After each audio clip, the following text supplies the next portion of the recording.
Scroll করো না বস, তোমায় বলছি একটু শোনো। এই পৃথিবীতে সব থেকে সহজ কাজ কি জানো?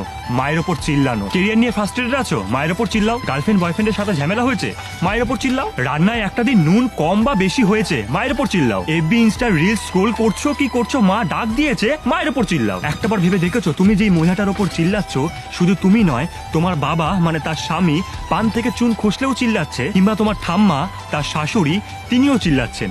আর সেই মহিলা সবটা মুখ বুজে সহ্য করে যায়, তার কারণ সে চায় পরিবারটা যেন ভালো থাকে। পুরো পরিবারের প্রতিদিনকার ইচ্ছে পূরণ করে চলেছে সেই মহিলা, আর আমরা সেই মহিলার ইচ্ছে কিংবা ভালো লাগা জানা তো দূরে থাক, আমরা কি করছি তার উপর চিল্লাচ্ছি। আমি প্লিজ রিকোয়েস্ট করছি তোমাদের কাছে, তোমরা যেই পরিস্থিতিতেই থেকো না কেন, মায়ের ওপর চিল্লেও না বস। মাও কাঁদে, মায়েরও কষ্ট হয়, সবার আড়ালে কাঁদে মা, তোমার চিল্লানোর জন্যই কাঁদে। হ্যাঁ, একমাত্র তোমার চিল্লানোর জন্যই কাঁদে। মানুষ বেঁচে থাকতে গুরুত্ব দাও বস, মরে যাওয়ার পর তার মর্ম বুঝে কোনো লাভ নেই, বিশ্বাস করো, কোনো লাভ নেই।